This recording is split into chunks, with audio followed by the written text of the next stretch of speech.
What's good, good people? Vets, let's talk. We got a special guest in front of the formation today. Lieutenant Nathaniel Hamilton. I think he's related to Anthony Hamilton, but hey, that's neither here nor there.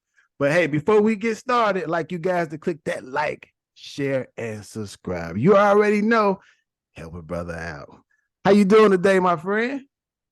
Doing well, man. I am glad to be in front of the formation. Spent a few years in front of formations, but I'm very, very grateful for you sharing the platform with me. Happy to be connected with the people.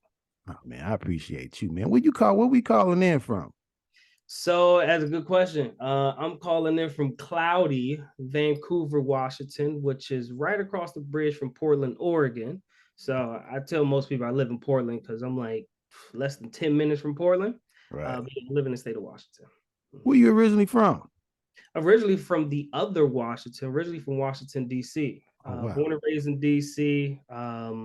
Left home when I was 18 and went out to Tucson, Arizona. That's where I graduated from the University of Arizona. You know, I'm kind of a foodie, man. You know, Chicago. I'm from Chicago. Chicago has its pizza. Texas has its brisket. These places have something different. What does Washington have? Like, would I go there and be disappointed in a burger? Like, what do they have to offer as far as food?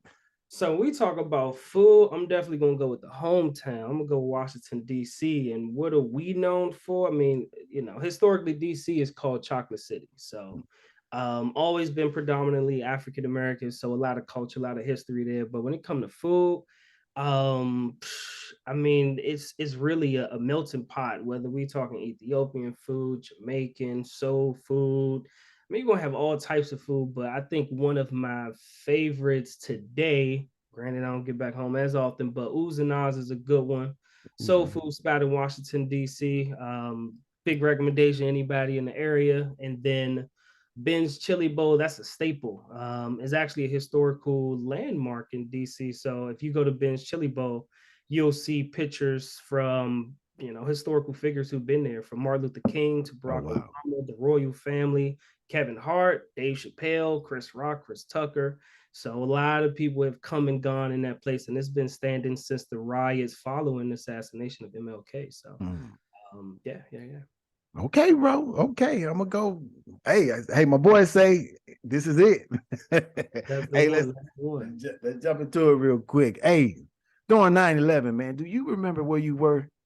Absolutely. So for me, I initially, enlisted, walked in the uniform in 2012.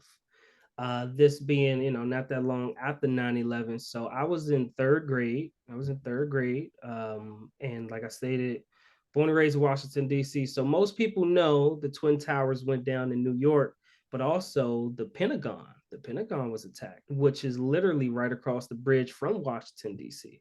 So I can remember being, young age of, I want to say 8. And I remember seeing like the smoke and the fire engines and the police cars just racing in the opposite direction. I remember the day pretty vividly. It happened early in the morning. I want to say like around 9 o'clock ish. School kind of just starting around that time. And I thought it was pretty weird because parents started to come pick up their kids, 9:30, 9:45, which was really strange. First one was all right, cool, doctor's appointment. And then next thing I know, I actually was one of the last ones to get picked up. My mom came to come pick me up. And I remember going home and kind of turning on the TV in disbelief. I mean, as a kid, it's like, is this a movie? Is this real? It was tough, that really hit home. And that's one of those things, kind of was the, call of service for me, because 9/11 hit home for me. I saw the smoke, I saw the wreckage. They wreak havoc right in my backyard. So it was pretty personal for me. Yeah, for All sure. right, it's kind of interesting hearing everybody's story because it's not one the same. But I do hear a couple of times like I thought it was like a commercial for a movie scene or something like that. But Yeah, I've yeah. also like was looking at it, like, is this a new movie or something? Like, what's going Yeah. on? Yeah. Until you realize, like, wait, that looked like that's real. That's today. Like, okay. Right. Yeah. You never really think something like that would happen, man. Let's jump into this question number one, man. Hey, what do you remember about your days of service? I'm gonna put this disclaimer out. For me, in my years, so I was in the uniform for 10 years, joined in 2012, DD 214 in hand, 2022. So I kind of call it two different careers because I started enlisted. I was on the enlisted side. However, I was National Guard.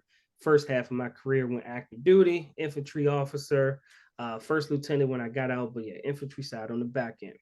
But I had two careers, same uniform, U.S. Army, but two different careers because on the National Guard side, enlisted, I would like to say it was a pretty positive experience. I was a part of the 1st 285th Attack Reconnaissance Battalion out of Marana, Arizona.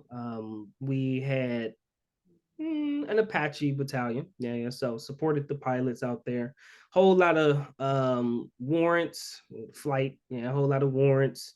Really cool experience. Really fun. It was, very very exciting to be there. It was a positive experience. But on the back end, I say the infantry, unfortunately, was not the same thing. So when I referenced the first half of the career, a lot of fun times, a lot of laughs. Just I was a 92G, 92 get down. I was a cook, so it was live. It was always fun. We always found a way to get through them long days, because if you was in the field and you had to wake up for child at 5 a.m., you don't want to know what time I woke up.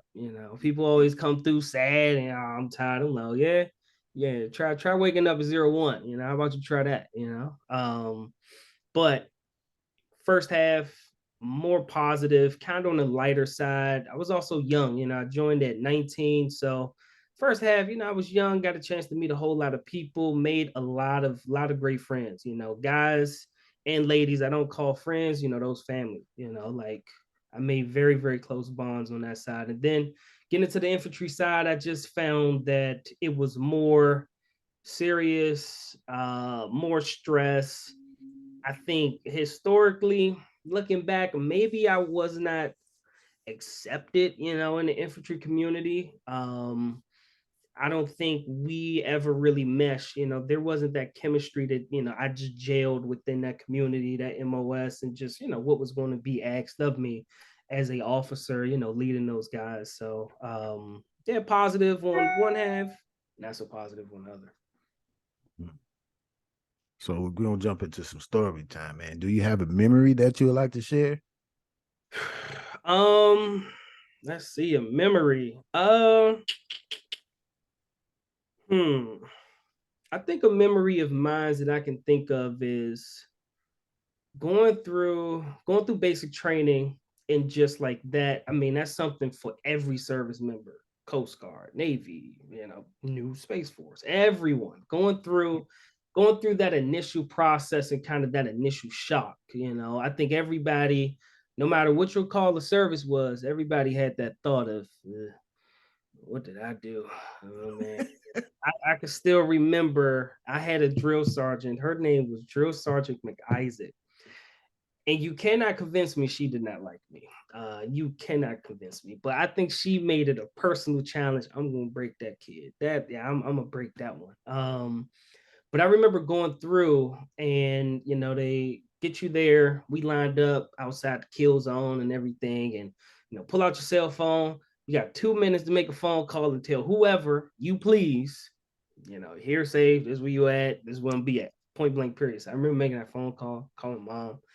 And I'm like, hey, I'm here. And she could kind of hear it in my voice. Boy, you would think I was I was not in a good place. She could hear it trembling in the voice and everything. And I remember hanging up, kind of gave me some words of encouragement. But I guess it was kind of one of those moments you had to, pick yourself up by the bootstraps and kind of figure out what these next 9 weeks was going to look like. But I think that experience for me, I think that's one of those I'm never going to forget. Going through basic training in early 2013, Fort Jackson, relaxing Jackson. That's what everybody say, but I promise you, that place ain't no relaxing. Yeah. It's everything but relaxing. Don't get me wrong, it ain't been in. I was actually out there working in the infantry school on the tail end, which I could get into.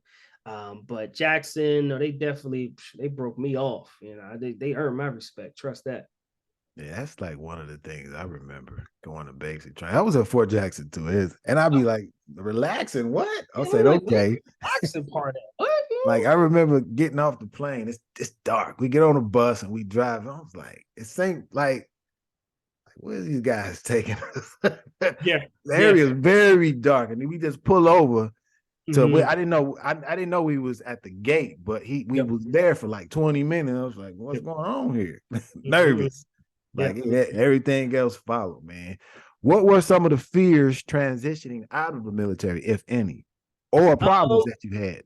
oh man, no, there was many fears, many concerns, many doubts, like most service members who've come before me on this platform. Unfortunately, there was not a lot of support from me being an officer, like my senior officers, like the majors, the captains, the colonels, lieutenant colonels. Most of them say, hey, you sure you want to do this? You already been in for so long. Hey, only got 10 more years, you'll be good, that type of thing. They definitely put a lot of doubt, in my mind. And since being out, I've noticed that is a common denominator. That's one of those things that most service members have faced. So had a lot of doubt, had a lot of concern. And when I did finally make it out, because it was a hellacious experience, but when I did finally get out, um, I mean, I kind of fell like flat on my backside. I just wanted to get out of the uniform, wanted to get away from those infantry people. I just wanted to get away. But due to just the stress and so much stuff you got to do, the taps and, just out processing and just everything, I kind of failed to like really put in place a solid transitioning plan. So by the time I still remember, I woke up the next day, which was a Saturday. I woke up the next day. DD 214 was already in hand from, the Friday. And I woke up and I kind of had this PTSD. Like I woke up and it's like, PT, oh man, my uniform, what's Shock. going on? Like kind of was nervous a little bit. And then I kind of, took a breath, like, wait, no, I am out. And I kind of just had this moment with myself of, like, hey, you wanted this so much. Like the rest of this is going to be solely on your shoulders, like what this all looks like, positive or negative, this is one of those things that's going to fall squarely on your shoulders. No longer do you have, commander's intent. You got you got the ops. You had the plan laid out for you, what you're supposed to do, the op boards and things like that. Like, no, now this, you get a chance to fill it in from start to finish, from sun up to sundown. So it was a unique challenge. It was definitely a unique challenge, and one of those things that is not easy. It's daunting for any young woman, any young man out there, any person that's about to transition. I would say trust yourself.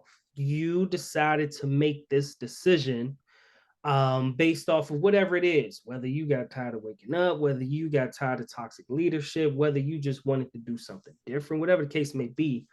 Trust yourself, trust your gut. You made that decision. It's time to get out. Now you just really need to do the tough, the dirty work of actually planning, actually laying out what things look like for yourself, whether that be what's the next geographical location. I'm in Savannah, Georgia, or I'm in Fort Polk, or I'm at Bliss, I'm at Carson. Okay, where do I want to go? Do I want to go back home? Is that the best plan for me? Do I want to stay here? Because, logistically speaking, money wise, might make sense to, stay in place and then kind of get my feet under me, just kind of brainstorm, get a vision, and then do what, the military taught us as NCOs, as officers, just do the backwards plan. You got the vision, boom, you got the picture. Now go ahead, backwards plan. Let's bring this thing back. Yeah. Mhm. That's good stuff, brother. Once out, once out. How hard was it for you to adjust to civilian life? I would say it was not too hard. I think, and this is, me being candid and very vulnerable, but I think my mental health had taken a huge hit on the tail end of my career. Like being in the aviation community, coming from, aviation as a cook. Never had any mental health issues, happy go lucky. Don't get me wrong, long days, had been in the box, NTC, like I've done stuff in the National Guard, but all in all, stress level was pretty manageable. But when you go to the infantry from aviation, it's certainly a culture shock. Oh, It's a much different pace. Being at Benning, I went through OCS, out there in the 311 battalion in early 2019. Going through it, I mean, it's a big change. So leaving after those years of just a grueling experience, hellacious experience with the installation and the people there. Once I got out, I think mentally I really needed to get my feet under me. I recognized that I was not whole, if that makes sense. I knew that right. I was mentally fragmented. I knew that I was scattered brain. I had been through a hell of an experience. And I really needed to take the time to, like one of my favorite players, Marshawn Lynch, said, gotta take care of the mentals. You need to time out, take care of this, really be able to process it, really be able to get through and really, yeah, process what you've been through. Cause it was a hell of an experience, getting out of Benning. And now with me being out and talking to other veterans who've been through Benning, it's unfortunate. I didn't know then, but there's a common denominator. Like Benning is one of those posts with not the best reputation.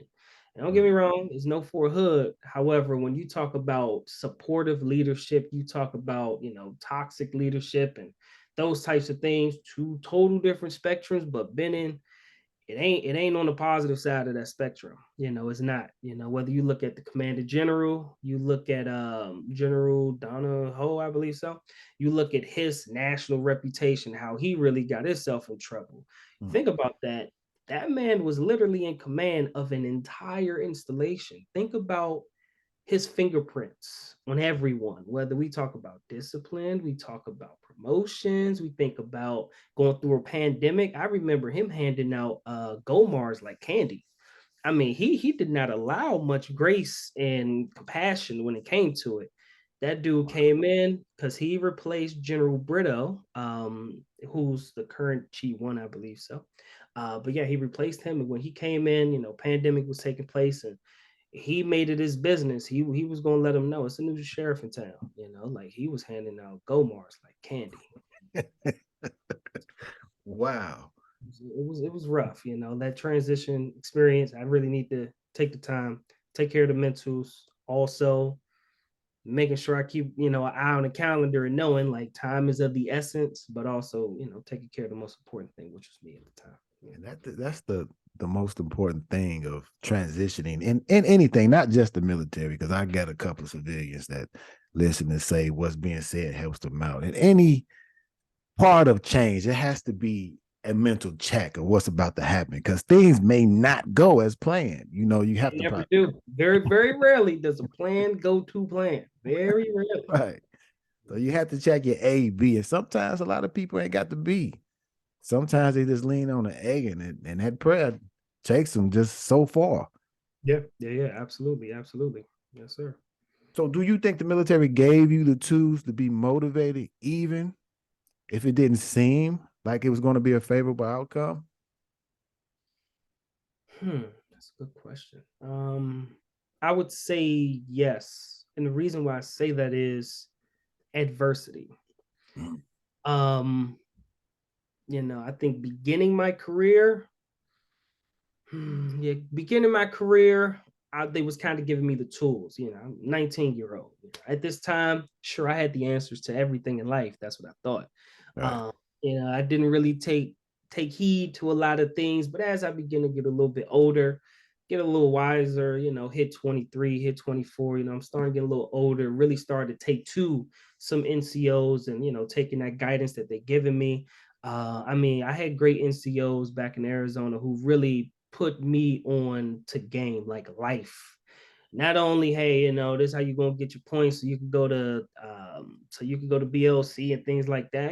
Very important, but just life. Like I started to listen to those things. So I think they really provided me a lot of a lot of strong content, a lot of major keys that was going to become very, very needed in my worst days, going into that grueling experience, going into Benin, earning my blue cord, earning my stripes in the infantry. And I definitely do think the military prepared me for adversity because, now today, I talked to, some of my guys and, they were with me through the storm, like they was with me through some hard times, some of those mental dark days that I had. And they kind of all said it then, and it didn't really hit home, but it makes sense today. If you can get through that experience with, I guess I speak to those listeners out there. If you can get through that experience with that squad leader that just made it their business to try to break you, if you can get through that experience with the platoon sergeant, with that commander, with that battalion commander, that brigade commander, you can get through that experience and you make it out with a DD 214 in hand. And you did not do some of those things you thought you wanted to do on those impulsive thoughts. And you made it out with your freedom, your DD-214, an honorable discharge. You made it through. I promise you, my friend, you can make it through what comes next, because the difference between what you've been through in the uniform opposed to today, now, in the civilian attire, being able to outline things for yourself. If it get bad, sir, you could just submit your 2-week notice. Or even more, to my knowledge, in every state, 2-week notice is not even required. You would just not show up tomorrow. That's that is so true. You just decide not to show up tomorrow. That is a option. And you can just take a break, kind of pivot, put your azimuth out there, figure out the next path, and commit to it. You are not locked in to anything, outside of that uniform, like you can just be able to, kind of make those mistakes, make those transitions, and, keep it moving. So, I think the military did help me with the adversity that I faced, because I know for sure that it was going to be needed, going forward. And it was definitely needed on the tail end of my career. It definitely was. Yeah. Yeah, I think a lot of people, if you pay attention to it, basic AIT does provide you with a lot of things, because it's the mental push. They're trying to see how nowadays, I can't say how true that is with that mental push, because they're allowed so much grace nowadays. So I really don't know. But I still go on post to work out, but I'm not in the military no more. But I see the change in discipline as far as how far they push themselves and what they do. But I do have like the bad moments of an individual, a leader, pushing me to a point of breaking. Like I do have that moment. I'm not gonna sit back and lie and say I don't. And this was in Iraq, and this is when everybody was just how we going, and that individual was seeing it, and he was still pushing me. So some things went a little bit left. I could have gotten to a whole lot of trouble, but it was an NCO and the officer that kind of brought me back to reality. Yep. So, man, I appreciate you for sharing that, man. What advice would you give to someone transitioning out of the military? First and foremost, you are capable. You can do it. I've seen the, vets on your platform, here, speaking with you, many great ones, come before me on this platform. I'm no different than you, that person out there, that listener right now, who's in the uniform, or who just recently left it. I promise you, I'm no different than you. You could definitely do it. It takes time for you got to allow for time. I think that thing of time is very frustrating. That's a hard one to really capture and really quantify, if you will, because coming from the uniform, everything was moved with a purpose. Everything was, this must be done by this hit time. This is your suspense, things like that. Opposed to when you get out, especially on that transition, you may have a plan A. You should also have at least a B and a C, but you may have a plan already but you got to allow for it to fall into place. You got to think about it. You did not get that DD 214 from, showing up at boot camp, making your way through making your way to get your uniform and all your equipment and everything you need.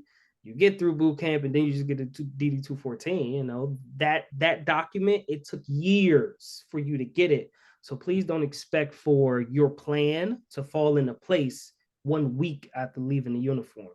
I wanted that, still to this day. I think that would have been amazing for me, but that ain't the way we live in, like that ain't reality. You have to allow grace for yourself. But that advice that I would tell you, to you, that listener, allow yourself grace. Be kind to yourself.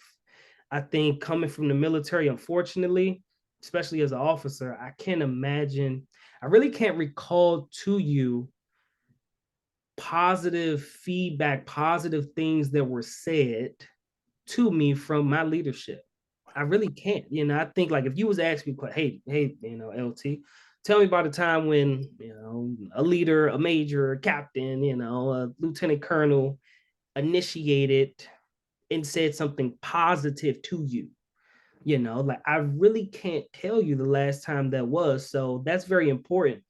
Positive self-talk, like if you're not going to be nice to you, it's a cold world we living in. Like you got to be nice to you because everybody else probably ain't gonna be nice to you. So if anybody in this world gonna be nice to you, it's got to be you. So try to have positive self-talk. Try to have a vision board. Try to document your progress. And even when you hit those walls, I don't know, just allow that grace. Like today, I'm an operations manager in a Forbes top 200 company, World Fuel Services. I'm very grateful for that opportunity. But my friends will tell you, no exaggeration, I got at least 50 rejections, leaving the uniform with the degree, with the logistics background already, having a hell of a resume. I worked in all levels of government. I worked in the city of DC government. I worked in the county government in Pima County in Tucson, worked for the state of Arizona, worked for the United States government, uh, U.S. Customs and Border Patrol, also worked for the Office of Personnel Management. I had all of that on my resume before getting out. And even with all of that, I still looked at least 50 thanks for no thanks. Hey, we'll give you a phone call. Like, I got it. It was frustrating. I saved up my money as an officer. I was making pretty good money, but eventually I started dwindle down a little bit. It was a lot of pressure on me. I had big dreams. Stuff wasn't falling in place. I was kind of stuck in the spot, but I just had faith. Like I know for sure this is gonna work. Somehow, some way, I'm gonna get it out the mud. When I need to, when I'm in clutch time, I never folded on myself. I never folded. Man, I appreciate you for sharing that, bro. Thanks. Like that's motivation. If you guys don't get anything else, just keep dragging yourself through whatever you got to, like bring yourself from. Like, cause you coming from a place where you need to go somewhere with what you coming from. Just get something like mental, man. That's real big, man. So thank you, like for your time, bro.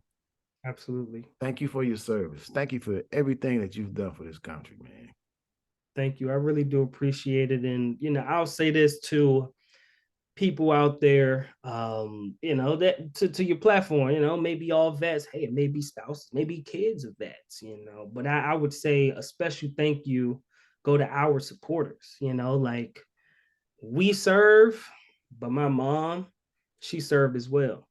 Now understand, my mother never did a day in a pair of boots, never did a day in a uniform, but she served alongside of me. Like when I joined in 19, my mom was my emergency contact. To this day, when I got my DD 214, my mother is still listed as my emergency contact. Like I'm not married, like my mother was a huge supporter. I had family members who really helped me out on the tail end, really supported me.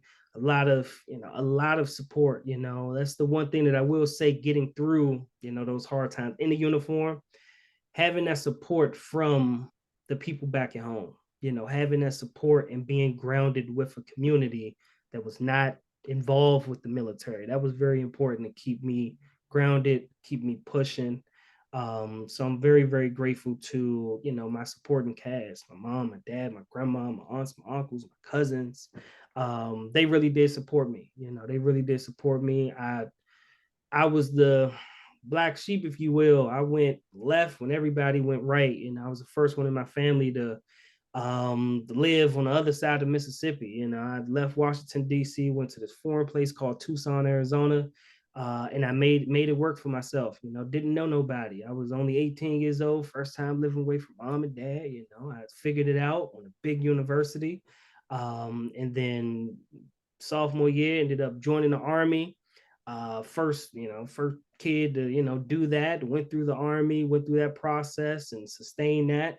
And the army would take me, all over.